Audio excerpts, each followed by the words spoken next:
right, now we're cooking with gas. Yeah, boy. Yeah. All What's right. going on? How you doing, Jamie? How you doing? Not too bad. Not too bad. It's Wednesday. We're rolling through the week. Got a lot of stuff to get to today. How you been? Pretty good, pretty good. I overly moisturized my hands, so now I'm like having to really concentrate on putting onto my NA beer. Yeah, don't let that go all over your keyboard. I know. And then I got to make up an excuse to work why I need a new Mac. Yeah. So. Right. So the funniest thing. Yeah. No shit. There I was. So.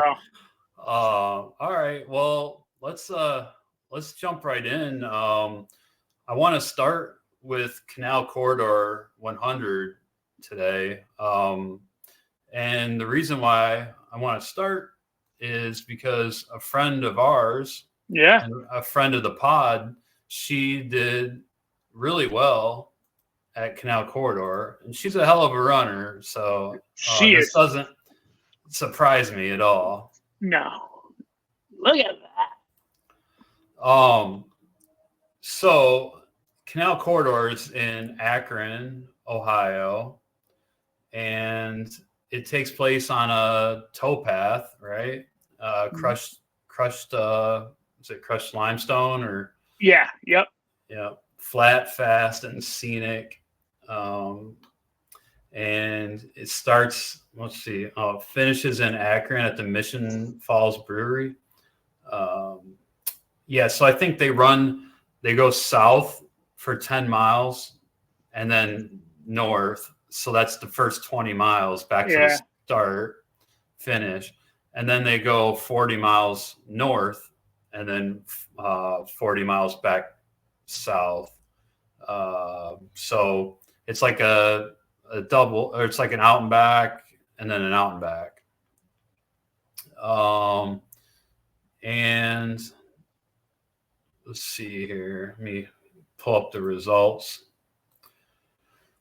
First place for the men was Matt Parker, and looks like he did 14 hours and 1 minute. So, dude, that would suck, right? I mean, like, bro, what the F? Well, 1 minute and 16 seconds. Like, what are we doing? What are we doing, dude? He was one piss away from sub 14. 100%. Like, that's 100%. Like, that is like, I mean, like, the amount of like time that is, it's literally 1 minute and 16 seconds. All he had to do is not sit in a chair for 1 more minute and 16 seconds and whine about something hurting, right? Like that's amazing. Like that. One cheese quesadilla away from. So here's a weird, like, that would haunt me. Like if I was that fast, that would haunt me, that I have like at 1 minute and 16 seconds hanging over my head.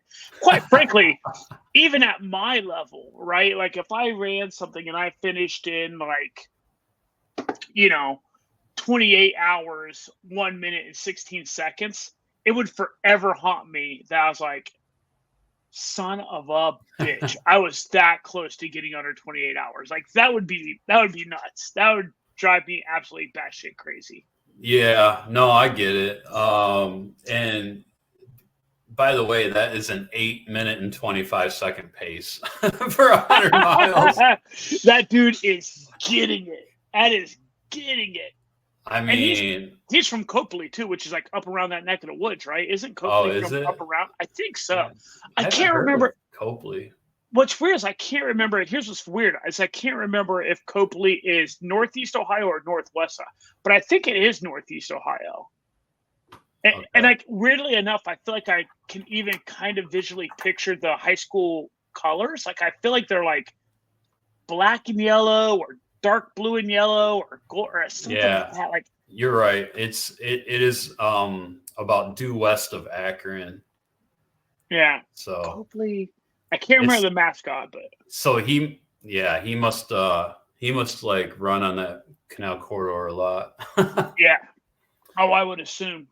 And then the second place male was Bryon Zikafus from Denver, North Carolina. Yeah. 14 hours and 44 minutes. So almost 45-minute separation from first and second. Yeah. Justin Ladner from Carlisle, Pennsylvania was third, 15:36. First place for the women was Allison Rosen, and she did 15 hours and 57 minutes and 53 seconds. So sub 16 for Allison. And second place female, none other than Stephanie Campbell. Hey, Steph. Right. Absolute monster. I remember, the handful of times I've ran with Steph, you're just like, she is dragging that ass. Like, it's just like absolutely. Well, I have a good Stephanie story. So I was gonna pace her at Woodstock. I think I was gonna do the fifth and sixth loop or something, and I got there I got there like pretty early. Like I thought I would have plenty of time. Here she'd already finished, I think, the 5 loops. So I only got to pace her for 1 loop. I think I paced the 6th loop, and or maybe I paced the 5th. I can't remember. But anyways, so she's that late, that far into the race, and I had to give everything I had just to keep up with her on that loop. As she was like 80 some miles into the race, she was just tearing it down. And I think she finished second that year at Woodstock as well. So she's a great runner and a friend of ours. So we want to just give a big shout out to Stephanie. Congratulations. She finished in 17 hours and 47 minutes. So crazy. Good job, Steph. And Mary Dillhoff was third female in 1833. So cool. Also, another race took place this weekend that I have a special fondness for, and that's Indiana Trail. Oh, that's yeah. So Indiana Trail 100 was my first 100-mile finish back in 2014, and this is a cool race for many reasons. It's really a grassroots effort. It was started by a few people that would just regularly get together and run on the trails at Chain of Lakes State Park in Albion, Indiana, which is like northwest of Fort Wayne. And so they wanted to give back to the park. So they started this race, Indiana Trail 100, and they decided to give all the proceeds back to the park. And I think this race started in 2012 or 2013. I can't remember. And they offer a lot back then. I don't know how it is nowadays, but I'm guessing it's still the same. I know one person that took over as race director. He was close to that group that started the race. But they used to have aided training runs. Right? Yeah. Yep. And for free, and anybody could really go. I mean, you just show up and run. And so that was really cool. I remember doing the 3-hour drive to do that training run just to see the loop the year I was doing it. And I was like, what? They have an aid station for this training run? They are a good group of people for sure. Yeah, just top-notch people. And back then the race took place in April, and almost every year when it was in April, they had problems with rain. They would just get a deluge of rain, and there would be flooding on this course. Some of the course is in lower lying areas where where flooding easily happens. So I remember, Cheryl Splain, right? Oh yeah, for sure. So I remember when Cheryl ran I think it was the inaugural Indiana Trail 100.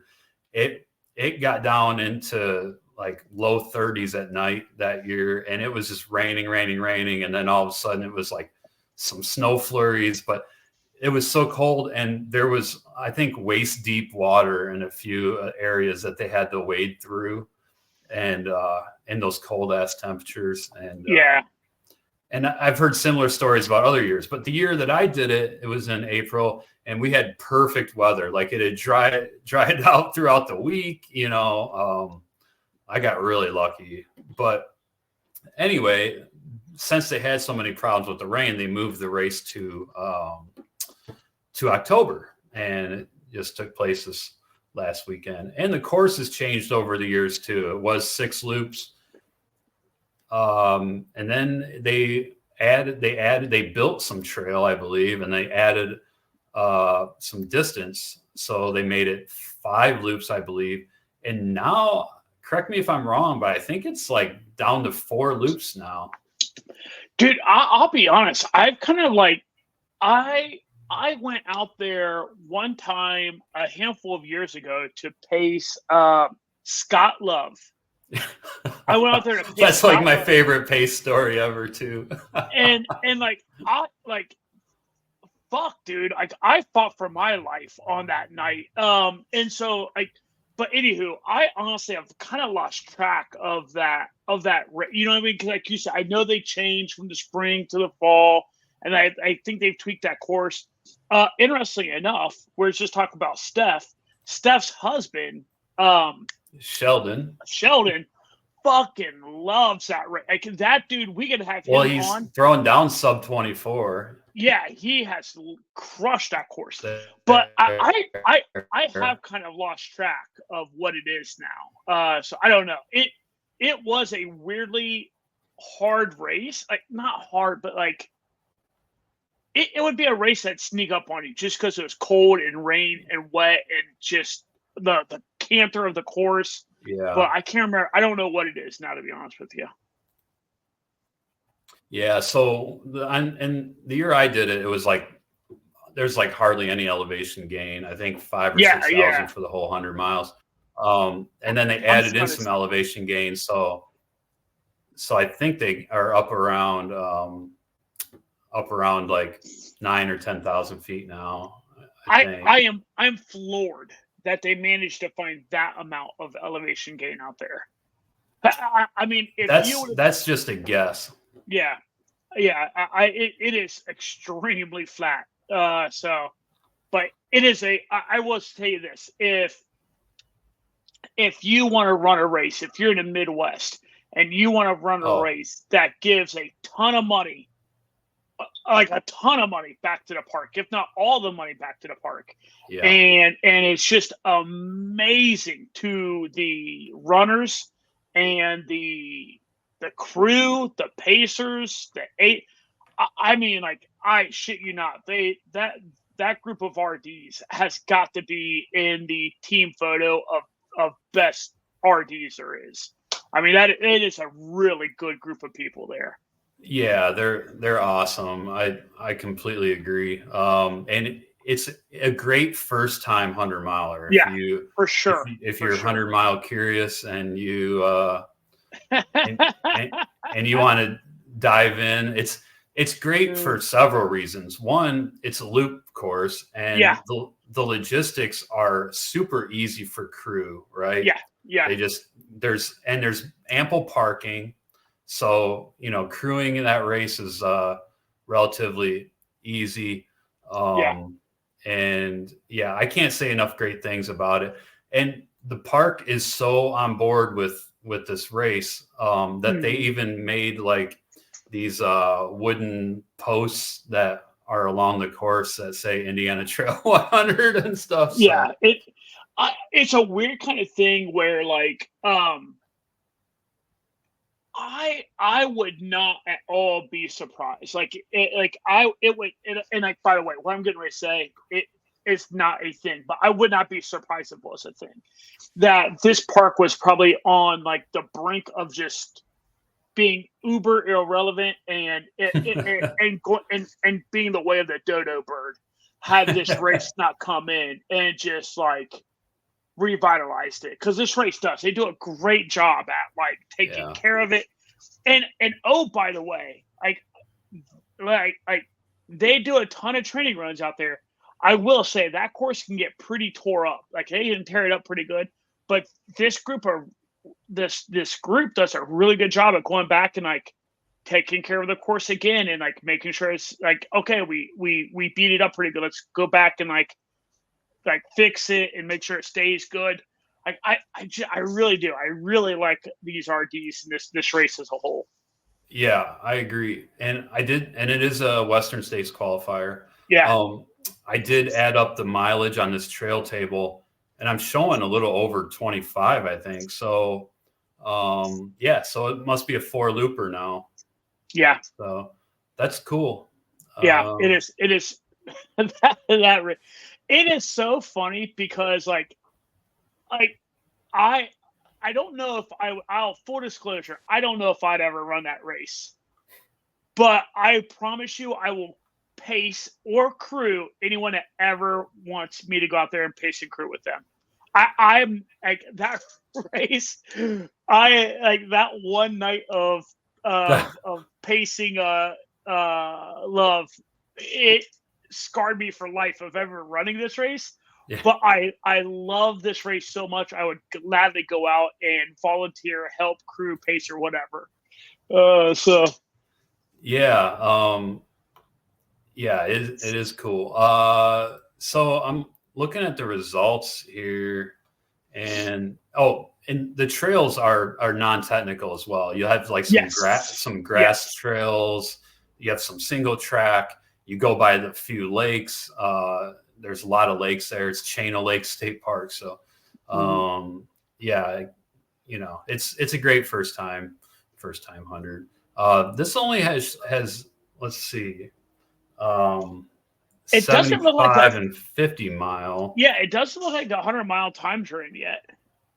Yeah, I'll check. Maybe there's a different page for the 100, but for the 75 miler, Kristen Bader was first overall and first female, 17 hours and 46 minutes. And Damon Greven was first male in 17 hours and 56 minutes. Looks like only 6 people did the 75 miler. Interesting. I think that must be new too. I that's another one. I've never heard of a 75 miler. Yeah, me neither. So you're right. That must be new. For the 50-mile race, Kevin Rook was first, 7 hours and 38. Ryan Perkins second, 7:47. First female in the 50, Lindsay Welty, 8:07, and second female, Roxanne Carr, 8:39. Let me just see if I can pull up the results for the 100. Like when you go to their website, it stops at 2021. It does, yeah. It does stop at 2021. So let me go back. Here they have the winner for the 100-mile event here on the Ultra Weekend Recap, Ultra Running Magazine. Evan Pergo took top honors, 15 hours, 54 minutes, fourth fastest time in the race's 12-year history. Brandon Shiflett, second male, 16:23. Brenda Johnson won for the women in 21:02, and Morgan Benoit second, 22:36. So congrats to all the runners out at Indiana Trail. Yeah. Oil Creek was this weekend as well. Pretty old school in there. That's a real old school. Like, when I first was getting into the scene, this is one of the races that I heard about a lot. Mm-hmm. Everybody at the Mohican scene was talking about Oil Creek, and then when I was running in my first Burning River, or I don't know if it was the first time I tried Burning River or the second time I did it, but I was running along and I was telling somebody I was running with about Oil Creek. And the guy running in front of us turned around and he's like, yeah, Oil Creek's a pretty good race. He's like, I'm the race director. No shit. That's funny. I know. Oil Creek is that race that I feel like, because it's there, it's outside Pittsburgh, right? I think Titusville is like a suburb or like an outlying area of Pittsburgh.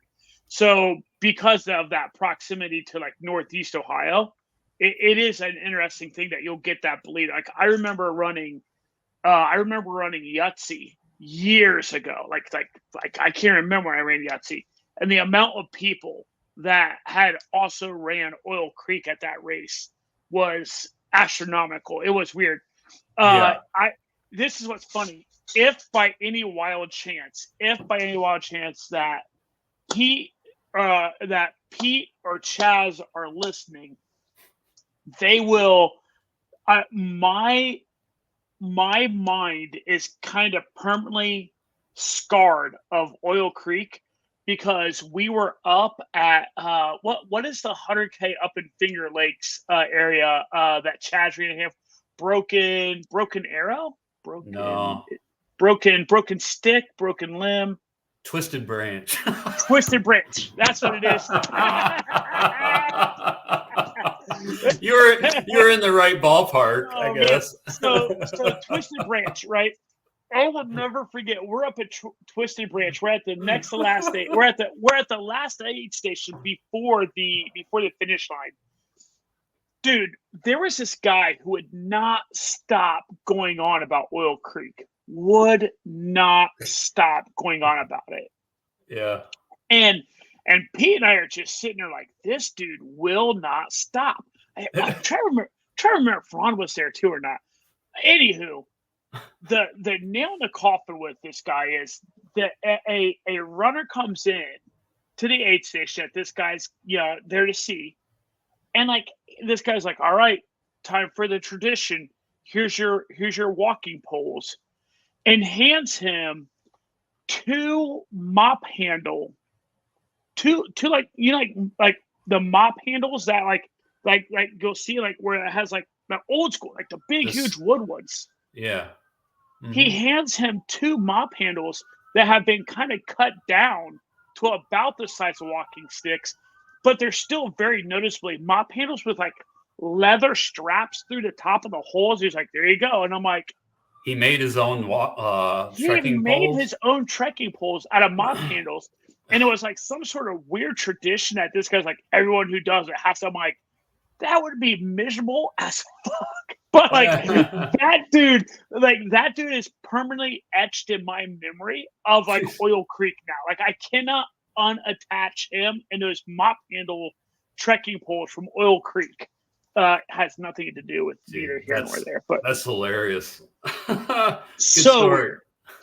So weird. So it looks like Oil Creek is the 100 miler is 3 50K loops and then a 7.6 mile Boaton Acid Works going home loop.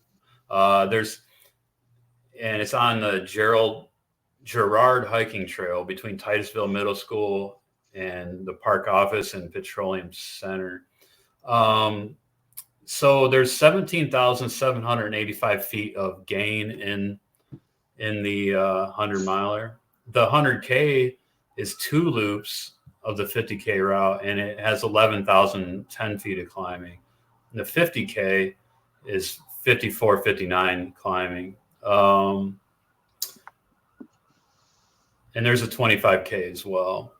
So anyway, and it's, Pennsylvania trails. I'm sure they're technical, rocky, rooty. Mm-hmm. Raymond Stoltzfus was first male at Oil Creek 100 in 21 hours and 24 minutes. Patrick Davis second, 22:13. Abby Boyle was first place female, 22:42. And Tammy Sari was second female, 26:03. free. So congrats. The 100K. Oh, Jackson Roth, first male, 12 hours, 18 minutes. And Aliva Steer, first female and second overall, 12:45. Dang. Yeah. Dude, that's pretty strong, man. That's crushing it, man. Out there, yeah. I mean, yeah, that's definitely better than our times out at Black Canyon, which is nowhere near Oil Creek 100K. That's a net downhill. Yeah, right, yeah. Yeah. Exactly. With a lot less climbing. Yeah. In the 50K, Chad Picosdi, 4 hours, 29 minutes first, and first female was Sabrina Smith, 5 hours, 54 minutes. Another race that took place over the weekend was Kodiak 100, which is a race that I've done, actually. Yeah. When I did it, though, it was the true course around Big Bear Lake, and there was an out and back up to Sugarloaf Mountain. But this year, because of I think it was the line fire. One of those fires out there was really bad, and they almost didn't have the race, but they were able to salvage the race. They had to do a modified course, so there was, I think, 5,000 or 6,000 less feet of climbing. There was around 11,000 feet of climbing, or 10 or 11,000 feet, I think, this year, maybe close to 12. I don't remember, but it was a modified course. UTMB actually purchased this race. Yeah. A year or two ago. When I did it, that should tell you right there that race was going to go down. They didn't give a shit. That thing was going to happen regardless. That's right. No fire is going to stop the profits. You know. Yeah. You will not get in the way of my money. Yeah. Refund my ass. You run through that smoke. That's right. And I believe it was Smokey, a friend of mine from the Bay Area, or a guy that I met and was once at Mount Diablo and friends with him on Strava. He ran it. It was Smokey. And he says that although he is interested in the regular course, he's not big on the whole UTMB hoopla. So I don't think he's going to go back. But looks like in UTMB's their results page is not the easiest to work with because it doesn't show you the times. So no. Let's see if I click follow the race. While you do that, while you try to figure that out, it is kind of interesting because that race looks like the 100-miler has like a 70% finish rate this year. So I don't know if I'm kind of surprised because it's not a easy race. You know what I mean? That's a tough race. It's not an easy race. But the modified course had a lot less climbing. So I'm assuming they threw in some loops or some fire road but I will say this, the year I did it, it was a 6 p.m. start. And that was hot garbage. Worst. I that first 25 miles, you asked Chaz, he was out crewing for me. He was like, you were just angry, dude. Like I was in way later than I wanted to be. Like there was this section that goes down into this canyon, and the trail had manzanita bushes that were like the trail was so narrow, and I had trekking poles, and it was so frustrating. And there was like scree. There was parts of that trail where there were just scree that like you could, man, it was just like right on the edge. And it was a little crazy. And then they were filtering water at the bottom of that canyon. Like that was like, they had this big filter set up. Like it was cool, but Yeah. And it was a crazy river that you had to cross down there. I made it Is- through relatively unscathed, but this other guy, he totally fell in right in front of me. I was like, oh my God.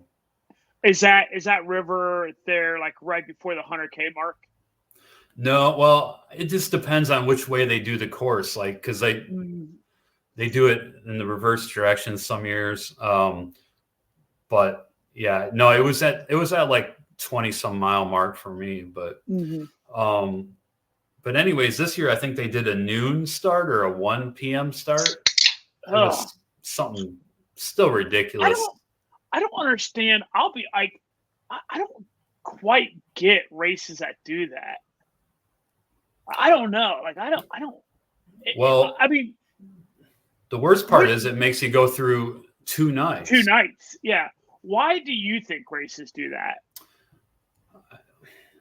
Sometimes it's so that they have people finishing in the evening, but not everybody finishes in the evening, and those of us who don't run it in 24 to 26 hours are going to be running all night. Like I finished at 4 a.m. the second night, so it was yeah. And going through 2 nights, I've done it a few times now with the Kodiak and Fat Dog. Yeah, it's brutal, man. It's brutal. Yeah, not my jam. But the views of Big Bear Lake are awesome, and yeah, it's just a really cool area. The trails, some of the trails were pretty technical and gnarly, but some of the trails were really nice. And you do some on the Pacific Crest Trail,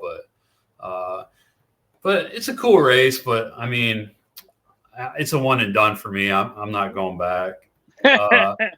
Sam Wood was first for the 100-miler, 18 hours 24, and let's see, first place female, Christina Chang. Yep, and she finished in 21 hours and 15 minutes. Yeah, and they had a bunch of other distances too. They had the 100K. Nick Hurt, 8 hours 25 was first, and Michelle Bunky. Bunk, yeah. Bunk, 9 hours 21 minutes. That's pretty good times for 100K. Yeah. All right. Okay, this next race. I threw this in here because I read about this race a few times in Ultra Running magazine, and upon first glimpse, it's like, okay, you're running on some back road in Kansas for 50 miles out and 50 miles back. But for some reason, this has always just intrigued me. I mean, what's funny is, on the note of this race intriguing you, like the picture you're looking at right now, in a very weird, sadistic way, that picture alone kind of makes me want to do the race. Yeah, I know. Right? That's where I'm coming from. Like, there's something really cool. Like, this is the road, and you can just see it forever down that thing. Like, how far do you think that visibility is? That's got to be at least like 10 miles. Like, I don't even know. I mean, it's literally as far as the eye can see, right? Which is a wild ass thing. Like, that's a wild concept. You know what I mean? Like, it would just be so weird to be middle of the pack and first place go flying by. Like people coming back the opposite direction. I don't know. All on one. That's the weird part. It is a rolling course. It has about 6,000 feet of climbing, which is perfect, right? Because you're not. You're not just running on a flat road, which would crush your hip flexors. You got some rolling stuff, so you're using different muscles throughout. And looking at the results of the crazy time. Let's look at the 50 mile. Let's look at the 50 mile first, right? Yeah. Calvin Murrell was first in 9 hours and 42 minutes. Tate Johnson second in 11 hours and 28 minutes. So I don't want to like sound cocky, but I think I could podium at this 50 miler. The 50 miler didn't blow my hair back, right? Like that part didn't really blow my hair back, but like some of the other times, Davy Chapel for the women was first in the 50, 13 hours 11 minutes. There was only 6 finishers for the 50. Yeah. So the 100K, Philip Sebastini, 12 hours and 18, and for the men and overall, and then Kaylin Bailey first for the women, 16:33. Let's look at the 100 miler. Cody Jones, 17 hours and 9 minutes, first place male. He was well ahead of second place. Yeah, yeah. 22 hours and 27 minutes for Paul Schoenlob, and Teresa McBride, 22:48 for the women. First place, Kelly Force was second and fourth overall, 23 hours and 27 minutes. Christy Clark, third for the women, 25:31. So, yeah, I mean, first place male, that's pretty fast time, 17 hours and 9 minutes for a low key race. Looks like 21 finishers for the 100. So it's a very small race, but it's super small. I think oh, go ahead.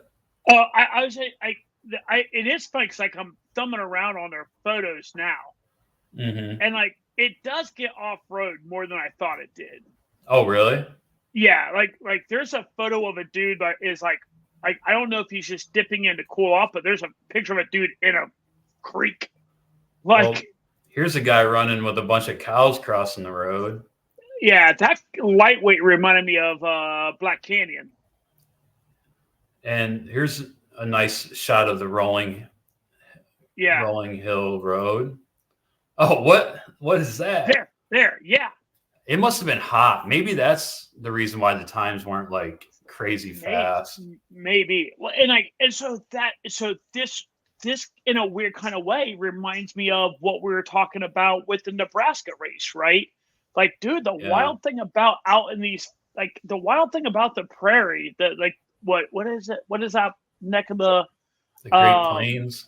The Great Plains, yeah. The wild thing about the Great Plains, man, it can be hella hot where you're dipping in there. And then it can be this super cold at night. Yeah. Where dude is in pants and long sleeve shirt. Like, that's right. Yeah, right what here. the F? You know what I mean? Like it is a really interesting part of the US. Yeah, for sure. As a matter of fact, you're right. Look at. Yeah. It's super. What is that? That's not a road. Dude, that is a connection from one field to another field that tractors use. Right. That is just waiting to snatch your ankle. The photo that I think speaks volumes to how like you just don't know what you're going to get is there's a photo of the of an aid station on that little slide deck that you're going through now. There is a dude. There's a dude in right there. There's look at the folks involved in that picture. We have a dude in shorts and a t-shirt, and then 2 people standing in like what looks like they're getting ready to go on an Arctic mission, like hoodie up, puffer on, sweatpants, like damn, stocking hat. Yeah. So funny. Yeah. I love their logo though. That logo is dope as shit. That big ass bison. Yeah. No, it would be, it has its own like picturesque like beauty to it, right? The plains and the sunset, and I think it would be cool. Okay, so that's Heartland 100 in Cascade, Kansas.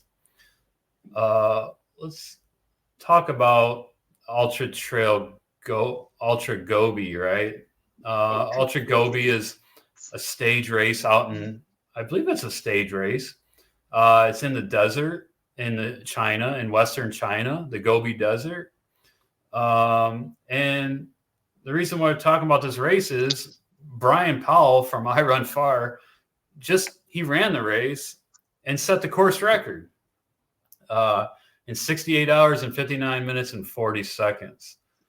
That's a 400K. So let's see, 400. Well, 100K is 60. 100K is 60. That's 248 miles. Yeah. So he laid down a 68-hour time there. So I'm guessing it's not a stage race. Or if it is, then they don't count the time that you're in. Nah. For some reason I thought it was, but I can't find anything on it. But anyway, there's a cool article because he ran the race in 2015 as well. And he goes over all of the gear that he used in 2015 and what he was going to use in 2024, what worked for him, what didn't, and fueling, hydration, sleep. In the 2015 race, he slept 16 hours during the race, mostly from 2 nights of full sleep, as well as spending a full 24-hour day in total at 3 checkpoints where he tried to sleep. So yeah, there are checkpoints. So I'm guessing it is a stage race. I bet it's not a stage race. I bet it's just like Tahoe and stuff like that, where like you sleep at the aid stations. I bet it's just, I don't know. You might be right. I don't really know. Let me see if this is a Gobi Trail is considered a stage race. AI says that. It's AI. Multi-day ultramarathon taking place in the Gobi Desert, where runners complete different stages of the course each day. Okay, so maybe I think maybe it is. But anyways, yeah, Bryon Powell, I thought that was pretty cool that he set the course record over there. And there's a documentary, I think it's called Desert Runners. Mm-hmm. I don't know if you've ever seen it. It was on Netflix a long time ago, but it's basically there's these 4 races that take place in 4 different deserts. They're all stage races. Gobi Desert, Sahara Desert. They're in Antarctica. One of the races is in Antarctica because it's actually a desert. Yeah. And there's one in like South America, I think. Pretty fascinating stuff. Like, a desert is not with weather or being hot every day. It's about the amount of rainfall they get. Yeah. I mean, it's just like a lot of people are like, when you talk about like Washington being a rainforest, and stuff like that. So, right. It is like, it's funny because like you're sitting there describing that Desert Runner documentary. In my mind, I'm thinking about like affording to be able to go to do those 4 races. You know what I mean? Like, yeah, golly days. Yeah, that is. You definitely have to have some coin. To do that. Yeah. Those are not cheap vacations. I'll tell you that. All right. And if you finish all 4 desert races in the same year, it's like the Desert Grand Slam. God, that's just, get out of here.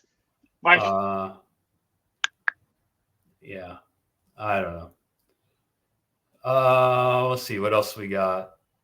We got Cape Fear 24-hour. That's right. We got Angel's Rest. All right. So Cape Fear. This is one of those timed races in Lillington, North Carolina. It's like a 0.59 mile asphalt paved loop around the Lillington Parks and Rec baseball fields, mostly flat except for one small incline. You would have to have a lot of good podcasts and music queued up in your phone to to make it through this. Running around that. The good thing though is it's blacktop. You know what I mean? So at least it's not beating your knees up and like that. But yeah, that is oof wee. 0.59 mile. Yeah. It kind of reminds me of that, that 3,100 mile, the Sri Chamoy in Queens. Yep. It's like a half mile around that block, and they do 3,100 miles. This has been forever and a day ago, but me and Baxendale and John Flores, I think it was the three of us, did a race on Ohio State campus. The one day for KIA. And it was not a full loop race. And we did that, and it was miserable because it wasn't, there were sections of it that was on like slate sidewalk, like, you know what I mean? Like old school. Oh, dude, it was miserable as shit. Like, but even it was like the whole thing was like, in my mind, I think if I did looped races, I think I needed to be at least a mile loop. Yeah. You know what I mean? Like I need a mile and dirt. Yeah. Like like crushed limestone or something. Not concrete or preferably not pavement. Yeah, I need that thing in my head where one is 1 mile, right? Or greater. Like I can't, like it'd be soul crushing. Like, yay, one loop, half a mile. You're like, son of a, like, come on. Right. So it's only a 24-hour. There's no other times that you can enter as categories. But John Dallas laid down almost 135 miles, 134.93. Alex Fenn was close behind and 133.155. First place female, Ruthie Cruz, 107.7 miles. And Andrea McHugh, second place female, 107.7076 miles. She was 0.0001 mile less. That just tells me that she finished later than that last loop. She finished later than Ruthie did. And also the reason that this race came on our radar was a costume chick reached out, and apparently she was on a podcast, and they did a thing where she would wear whatever costume that they voted for her to wear, I guess. Is that right? Yeah. They did like a poll. Oh, a poll, yeah. Yeah. So did I forget to open that? I think I did. So anyways, she ended up in a boat. I just like that would be so frustrating to run with that thing bouncing all over the place. It looks like a pirate ship. Yeah. So it's a plastic blow up boat that she wore around. Yeah. That would be annoying, but I guess you could put like snacks in there. Maybe some beers. Yeah, your own mobile aid station just bouncing along with you. Yeah. And that looks like some of the runners there enjoying some beverages. I mean, I'm definitely not opposed. I actually like these timed loop races, but I need there to be some dirt, and I need it to be at least a mile. Like I wouldn't want to do it on a track. I don't think. Yeah. Like that 3,100 race in Queens is like super intriguing, but man, I couldn't imagine on concrete on a half mile loop. Yeah. Like I just like the idea of it. It's kind of like you have to be like transcended in mentally to do that, you know. Yeah.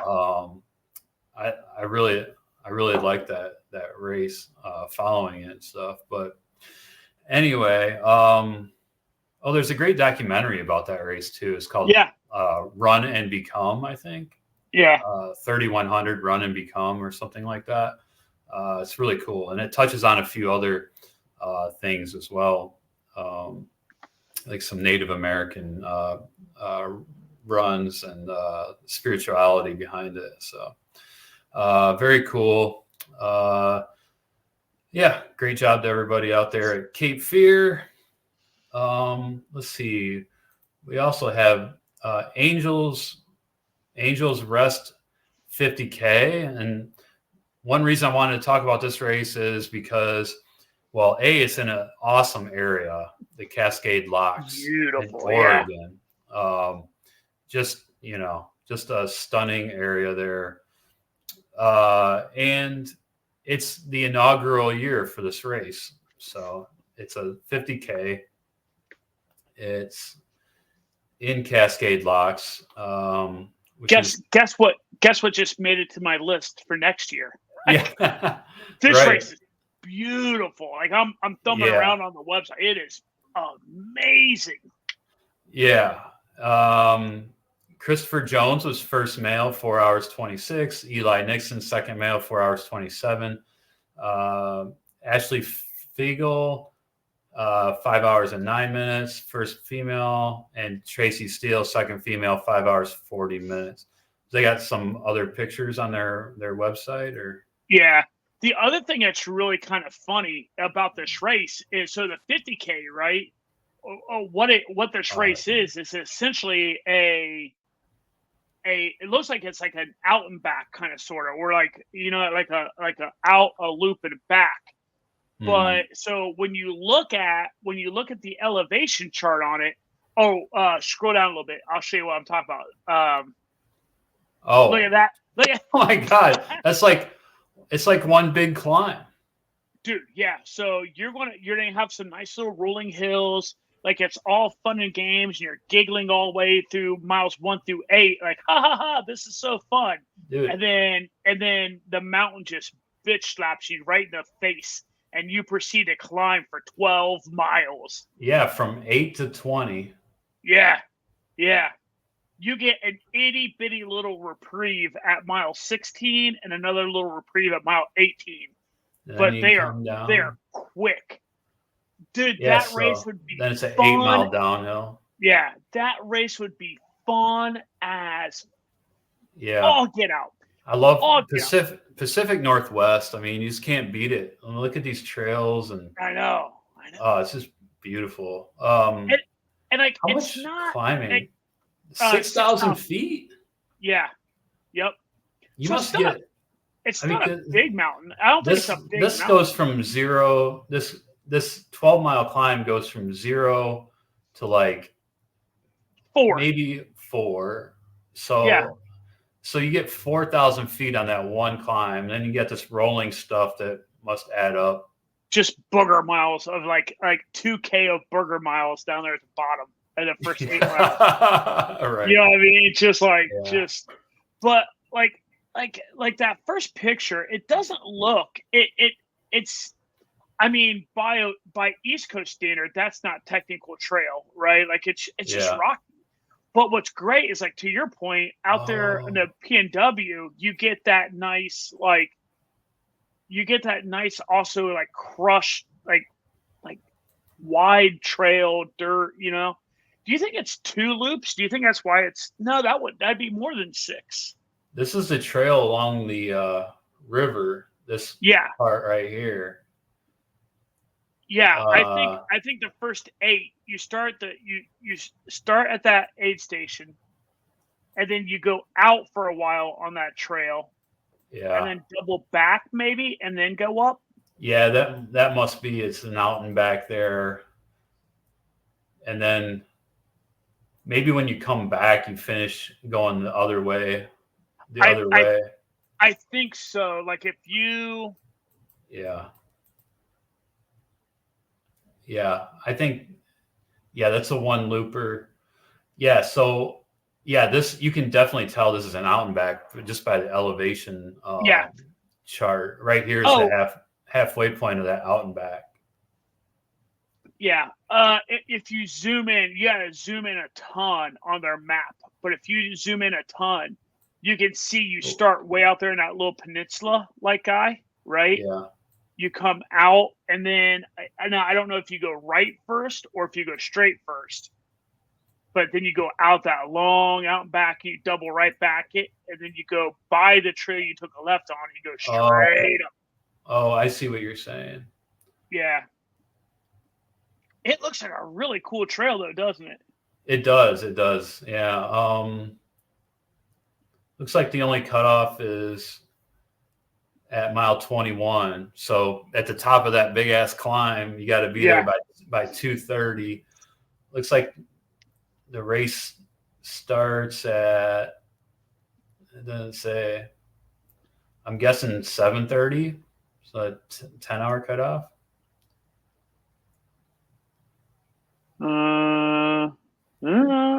Race details, maybe.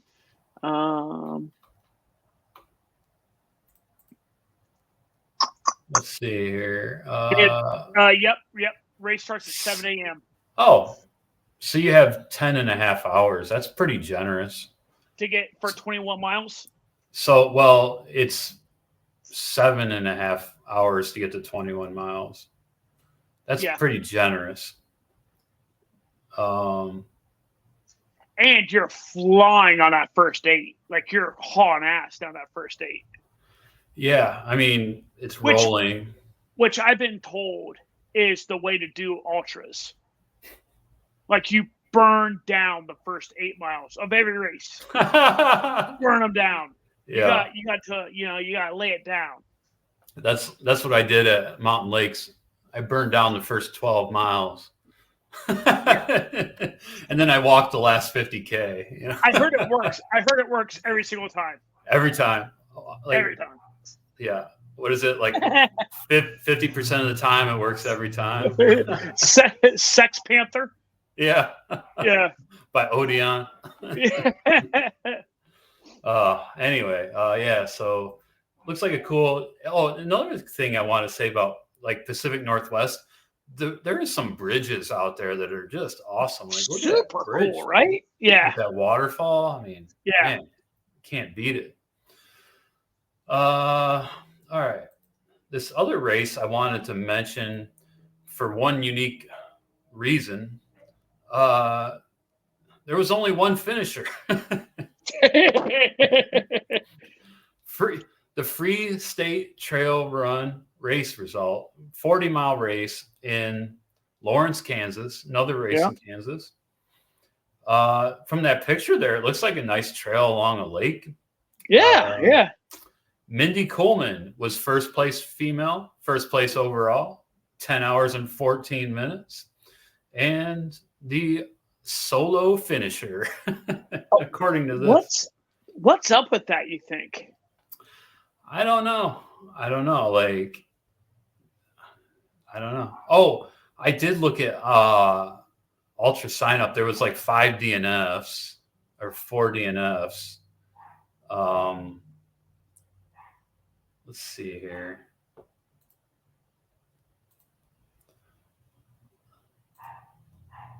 So their website is a Facebook. Yeah. I was just scrolling on the Facebook page right now. So I mean, it's not like I don't know. Maybe it's just like a. Well, here's Ultra sign up. You go to let's go to the 2023 results. See how many people. Okay, there was only 2 finishers in 2023. In 2022, 1 finisher. So yeah, they're just doing this for fun. 13 finishers and yeah. Oh, they used to have 100K. So it used to be a much bigger race, I'm guessing. Yeah. Now, where did 2024 go? Oh, they didn't have the 40, or they didn't have 100K in 2024. Yeah, so they've made it only a 40-mile race. there was one finisher, Mindy Coleman. There was 4 DNFs and 2 DNS did not start. Yeah. So, yeah. Anyway, just kind of throwing that in there as a slight joke, not joke, but just thought it was kind of funny that they would have race. I'm looking through all the different races to see which ones we want to talk about, and I'm like, one finisher. Got to talk about that. But congrats to Mindy on 40 miles. That would be tough to do, just like on your own. You know what I mean? Like, yeah. Do you think they had aid stations? I would think they still did. One other thing I wanted to mention, there was, this is an ultra running podcast or YouTube channel or whatever, wherever you listen or watch. but something pretty amazing happened over the weekend at the Chicago Marathon. There was a women's world record for the marathon. And Ruth Kepgetich from Kenya was 2 hours and 9 minutes, 56 seconds. And there was a ultra runner in there that did the marathon, CJ Albertson, who is the current 50K record holder. And he did it in 2 hours and 8 minutes, 17 seconds. And interestingly enough, CJ Albertson, when the year he set the world record for the 50K, he did it at the Ruth Anderson 50K in San Francisco, which is a 5-mile loop around Lake Merced, over by the TPC Harding, the golf course. That race was this weekend as well. And there was a age group record for American age group record for the 50K. Charlotte Gilbert, 73 years old, set the record in a time of 5 hours. And Charlotte already holds the 50-mile American 70-74 age group record. But I guess Charlotte beat her own record. On the note of the Chicago Marathon, I also saw a thing on the Chicago Marathon where a guy finished it, right? And then was like, and now I'm going to go do another marathon. And he proceeded to run a marathon around the bean. Around the bean? Are you serious? Yeah. Yeah. Oh my God. And what's crazy, and here's what's wild, is the dude who did that, his marathon finish time was like 2:44 or some crazy shit. Damn. So it's not like he was like, I'm going to conserve myself. No. Homie lay down at 2:44 marathon. Oh my God. And then went and did another marathon around the dumbass bean. Wow. And like the Strava of it, I saw this on TikTok. The Strava of it was bonkers, like just bonkers. I mean, like imagine how many loops around that. Yeah, like how close to the bean was he? Like, so it's funny because we were just in Chicago. We were in Chicago back in February, and like you couldn't get close to the bean anymore. I got really. I wonder. Yeah. Well, at that time you couldn't. They had like I think they were doing like work on it or something like that. Okay, so here's this guy, Braden Rogo. Let's run a marathon around the bean immediately after PRing the Chicago Marathon. Yep, there it is. Yep. That's him. So he's finished in 2:44, and is going to do a bonus marathon. So looks like he's Okay, so he's like around the steps Yeah. of Yeah. the bean. So, I mean, what's he getting? Like maybe 0.05 I mean, miles. I'm guessing at best a quarter mile, right? Like it's probably a 400 Oh, meter track. I was thinking nowhere even near that. Yeah, I mean, like maybe 200 meters, right? Like, look, that's insane. How does he know? Is it? Maybe he just measured it out. I don't know. Well, But yeah. He has his straw. Like he should. Like I think this is a different one than I looked at. But there Right it there. is. Oh my God. Look at that. This kind of looks like the O for Ohio State. Yeah, it looks like a block O. Which we can't talk about. No. Tough loss. Oh well, yeah. So yeah, I'm really interested to see how many laps that was. Ridiculous amount. Huh. That's funny. I'm glad you brought that up. All right, we're 106 in, so let's get to some news. Nedd Brockman, going for the 1,000-mile world record, and also raising money for homelessness in Australia.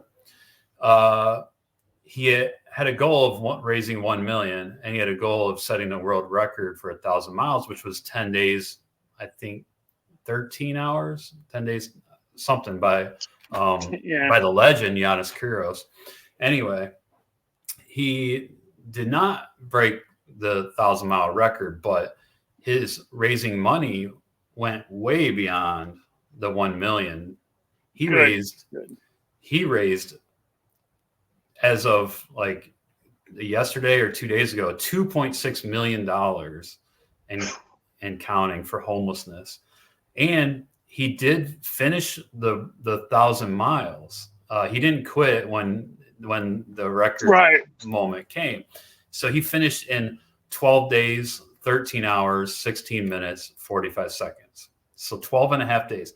1,000 miles in 12 and a half days. And the one video of him finishing, they showed some moments of like, must be his last day or two. He is just looking so wrecked. Like, wrecked. Look at this. Yeah. Like I was showing this video to Jessica, and she's like, I can't even watch this. Yeah, it is ridiculous. Oh, look at him. Oh God. He had to be pushed out in a wheelchair, pushed out to the track every morning. So I've never heard of this guy before this. Had you? No, but it turns out he did a run across Australia. I think he may have broke that record or something. It was in the article that we were talking about last episode. So I mean, I hadn't heard of him. He's accomplished, right? Like, I mean, this is not just some dude who's like, you know what I'm going to do? Like he's done some runs before, just never really heard of him. Yeah. Yeah. This kind of brought him into the spotlight. But man, he's a champion. Dude. He is tore up. Good for him though. Good for him. 3 million. Did I say 3 million? Oh, is it up to 3 million now? There was like a scoreboard that had something on it. Yeah, because he was at 2.6 when he posted this. Yeah. Anyway, just an incredible accomplishment. Nedd Brockman, Australia. Also, I did want to mention that there is a fundraiser race being put on December 7th in Western North Carolina at the Old Fort Strong Endurance Festival. Anton Krupichka and his partner Haley are going to be out there, and also Sally McRae is going to be out there, and John Kelly is going to be out there as well. Gone. Yeah, and holy cow! The event has 6-hour event, a 12-hour event, and a 24-hour event. Both run and mountain bike on trail loop courses at Camp Greer. And and Anton posted this on Instagram, said the idea is to have an all-day and all-night party in the woods to raise money and awareness for the Old Fort Strong Fund, which will award grants to local businesses and residents whose homes were lost or damaged in the catastrophic Hurricane Helene flooding. So there's a limited participation to 200 participants for the run, for each in the run and the ride. So if anybody's interested in doing this, you should sign up sooner than later. So